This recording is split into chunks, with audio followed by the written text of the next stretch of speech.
What's up, Tailgaters? You're in the booth with Tailgate Nate today. Welcome to my channel and welcome to sort of a little bit of a different video. I'm going to try to do this pretty much every week, but what I'm going to be doing is sort of going through the week. And look, there are just so many games, especially this week and week 2, that I want to talk about, but I don't necessarily have the time to make a video for all of them. So what I've done is I brought the whiteboard back out, ladies and gentlemen. Yeah, that's right here. We'll move the microphone and myself over here a little bit. Yeah, that's right. The whiteboard has come back out. You got all of these games right here that I want to touch on for just about a minute or two in each, including just sort of recapping the 4 games that I've already previewed on my channel. Please go help support the channel any way you can, and thank you for taking time out of your day to watch this video. I really, really do appreciate it. Support me in any way you can, whether that's here on YouTube. You can like, comment, share, watch my videos, and if you're as big of a college football nerd as I am, subscribe, ring the bell. That's really all I ask you to do here on YouTube. Elsewhere, though, if you want to follow my journey to be a sports media professional, you want to listen to games that I call, you want to look at articles that I write, literally any other field work that I do, go follow me on Twitter or X, whatever your preferred way of calling it is, at Tailgate Nate 29. Again, I do post a lot, well, plan to post a lot at least, and trying to get better about that. So please go give me a follow over there if you would so, and help support me that way. After a water break, I'll tell you what we got on the college football slate this week. A lot of really interesting games. Wow, that was a long water break. Hey, but it is important to stay hydrated, right? Okay, so let's talk about the 4 games right here that I've already previewed. And here, I'll turn the whiteboard a little bit, try to get rid of the glare. There you go. If you want to know more about any of these 4 games, I'm not going to go over them too far in depth here. So please go watch the videos that I already have on my channel for these top 4 games right here. But we'll start with Texas, Michigan. It is the biggest game of the college football weekend. It is the first top 10 matchup we have this college football season. A lot of questions for Michigan, though, right? Is quarterback play going to get figured out? Is the wide receiver play outside of Colston Loveland going to look better? Is Donovan Edwards going to have himself a better day? Is this Michigan defense going to be as stout as they were last week? Are they going to be able to hold up against Quinn Ewers and this Texas offense, right? There are a lot of questions on the side of Michigan, but there are also some questions on the side of Texas. Are they going to be able to control the pace? How do they handle the environment of the big house? Are they going to be able to slow down this Michigan run game that probably is going to have themselves a really, really good day? Texas does have the better quarterback in this matchup, but we know how Michigan can play at home. Texas just won a big road game, however, last year against Alabama. They could do the same thing here against Michigan. Really fascinating game. Go watch that video if you want some more in-depth stuff. Okay, Iowa State and Iowa is up next. Battle for the Cyhawk. And look, I think that game's going to be really fun as well. Usually a defensive battle, and both offenses are showing some good signs of life. Iowa seems to have a rejuvenated offense. Cade McNamara is playing well. The rushing attack is working. They have some good performances out of that wide receiver room. So we'll see what happens with the Iowa Hawkeyes offensively. Iowa State, you got to control the pace. You weren't able to do that against North Dakota this past week. The Fighting Hawks offense was on the field for almost 38 minutes. That's got to change here. Special teams, defense, going to decide this one. Should be a lot of fun to watch. Couple nightcaps there, couple 6:30 games. Tennessee and North Carolina State and the Dukes Mayo kickoff classic to, again, just sort of get us back into the groove of college football here. North Carolina State offensively looked good against Western Carolina, but the defense really, really did struggle. And with the amount of weapons that Nico Iamaleava, Josh Heupel, and the Tennessee Volunteer offense has, it's going to be really dangerous territory for North Carolina State, especially if that defense doesn't get better. But we know that Tennessee's weak point last season was their defense, and specifically their secondary. Well, you do have Grayson McCall there for the NC State Wolfpack. Kevin Concepcion had himself a great day. Lots of other talented wide receivers.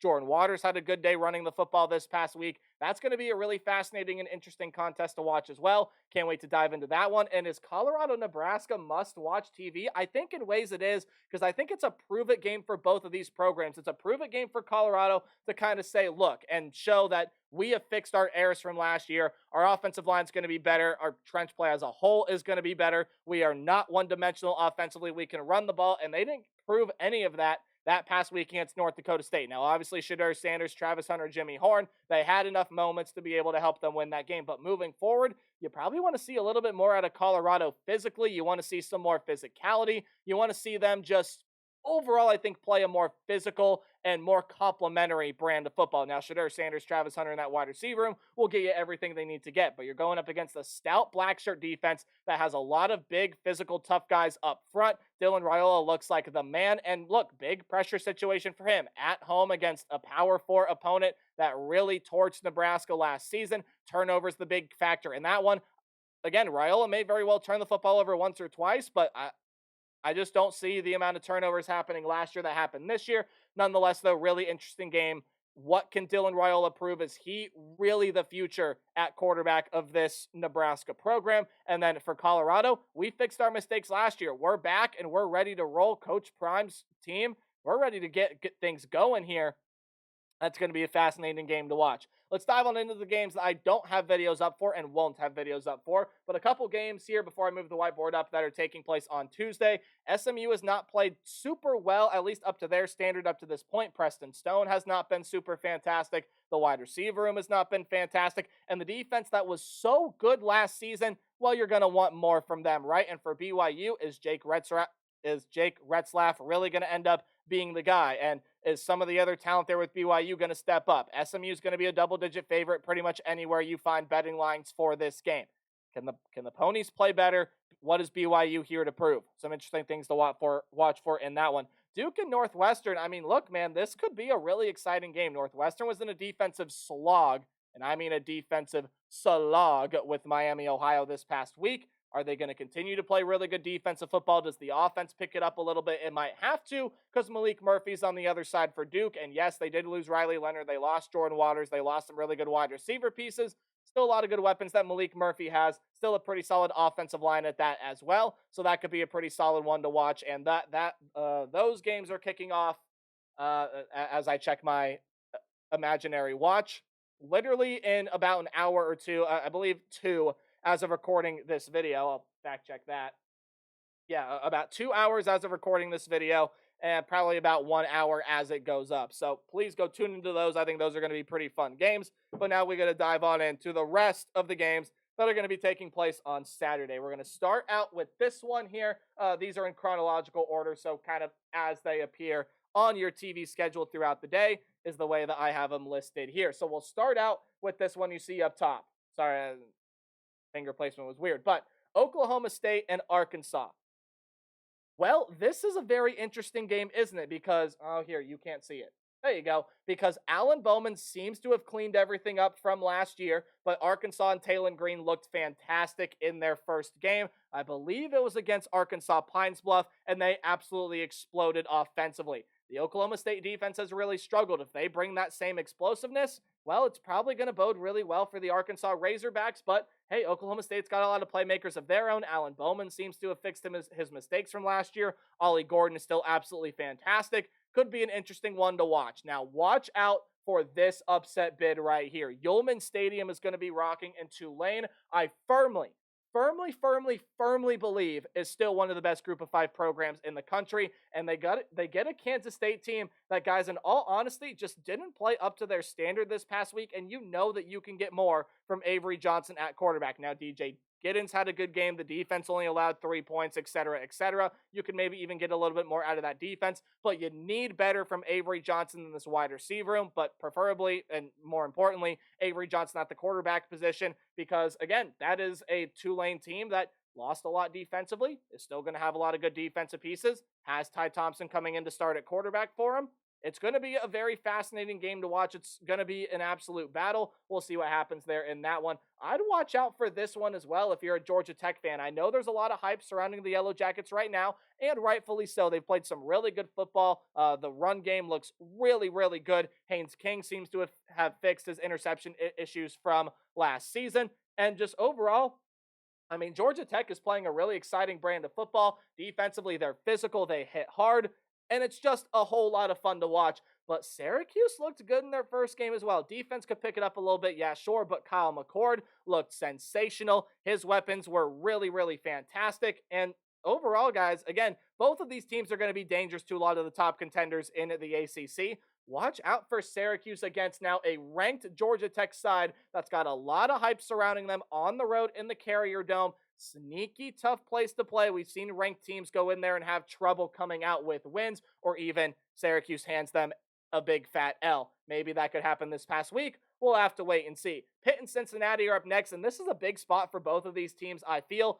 Both of these teams are coming off games in which they looked good at times and struggled at times. Pitt give up 24 points to a Kent State team. That's going to be one of the lesser sides in the Mid-American Conference this season, even though I think Kent State does have a lot of room to improve this season. They're probably still going to be sitting towards the bottom of that conference. And Cincinnati really did struggle with Towson, especially defensively. Offensively, they still looked fine, still looked pretty solid. And I think you're going to see Cincinnati as the betting favorite most places. Maybe some places will have Pitt favored in this game as well. But this one really could go back and forth. And I think this is a big non-conference game for both of these teams because the winning side probably is going to have a lot better a shot to make a bowl game than the losing side and might fare a little bit better in conference as well. I think that's a fascinating matchup, and I can't wait to watch it.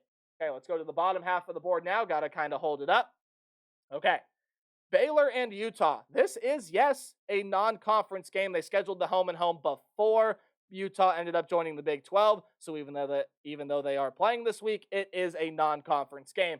And look, Utah, welcome back Cam Rising, welcome back Brant Keithy. Both of those guys played exceptionally well in their previous games. DeQuan Finn played well for Baylor in his first start. This really is a fascinating matchup. I mean, last year it was in Baylor, and it was such a close game in Waco. This one here in Salt Lake City, probably going to be a lot more favoritism towards the Utah Utes, especially now that they have Cam Rising, now that they have Brant Keithy. They're more talented than they were at the time of playing Baylor last season comparatively speaking to this year. They're a lot more talented. Could be an interesting side. Baylor might need a lot to have happen to win that game. This one right here, Cal and Auburn. Circle this one because I think this could be a sneaky fun one to watch. Auburn, I believe, is going to be a double-digit favorite most places you look. But watch out for the Cal Golden Bears, guys. That still is going to be a fairly dangerous team this season. And I do think that they got a lot of pretty good weapons that can give Auburn some fits. Sorry, I'm just trying to find a good position here to hold this board for all of you fine people. Let's find it. Let's try to eliminate the glare. Okay, that's probably about as best as we're going to do. But I mean, yeah, Auburn's going to be the favorite in this one. Sure, absolutely. And I probably would pick them to win. Watch out for Cal. That is a dangerous, dangerous, dangerous football team that I think is going to prove to be a little bit of a test for the Auburn Tigers. But it is in Jordan-Hare Stadium. That's going to be Cal's test there. We'll have to wait and see what happens. Couple conference games here, huh? South Carolina and Kentucky. South Carolina looked against Old Dominion. Kentucky looked pretty good in their first matchup of the season against the Southern Miss Golden Eagles. Two teams that are going to have a lot to prove and are looking to be a little bit of sleepers in the SEC, so that could definitely be an interesting one to watch. Michigan State and Maryland. Michigan State did not look great offensively against FAU this past week, and Maryland went ahead and rolled UConn last week. So, again, interesting battle there. Two teams that are sitting middle to bottom of the Big Ten Conference are looking to make a statement in their first Big Ten game. Maryland, I believe, is the touchdown to 10-point favorite most places you look, and rightfully so comparatively to how these two teams looked this past week, but definitely going to be a very interesting battle. Okay, you guys know I like to show the group of five some love, so why don't we go ahead and do that, shall we? What I think is the best group of five versus group of five matchup that you can go out and watch this weekend. It is the UTSA Roadrunners, going to be one of the best teams in the American Athletic, against Texas State. And if you guys remember my preseason predictions, you know how much I like Texas State. They got Jordan McLeod. They got a lot of other really good pieces. Ismail Mahdi is one of the most underrated and untalked about running backs in the entire country. And then you take a look at defensively at the team that's in San Marcos. I mean, yeah, they got some dogs defensively as well. So I would watch out for this game. This one can be a very exciting contest to watch. I believe ESPNU has it, and Texas State might be the narrow favorite. If not, this is going to end up being a pick'em game. Two teams, and look, UTSA has experience winning big games like this, but GJ Kinney's squad in Texas State, I think, is going to be absolutely ready and rearing to go. Defensively, probably not going to be a great game. So if you like points, you might want to tune into that one. It could be an offensive shootout. I'm really, really excited to watch that one. Okay, let's move the board up here a little bit. Kansas and Illinois. Ooh, preseason I did predict an Illini upset here in Champaign in this one. Well, could we see it? Potentially could see it. And Luke Altmaier looked a whole lot better. Granted, that was against Eastern Illinois. This is going to be against Kansas. And it's a Kansas defense that, might I add, has looked really pretty impressive Again, only one game, and you did play Lindenwood, so again, not that big of a test. But Jalen Daniels looks good. Devin Neal looks as good as ever. And again, I know I said Luke Altmaier just improved, but it's a Kansas defense that looks drastically improved as well. So we'll definitely have to wait and see what happens there with that contest. I'll try to hold it still with one hand here. Oh boy. Okay. Let's talk about this one for a little bit. You got the Boise State Broncos and you have the Oregon Ducks. Sorry, again, I kind of have to hold it with two hands here, but yeah, this is a very fascinating game. And if you want to look for a group of five to power four upset, I mean, you're probably going to go with Tulane and Kansas State as the big time one. A couple other ones there for a couple of the lesser teams in power four. But I mean, you take a look at that one right there. I mean, Boise State versus Oregon, woof.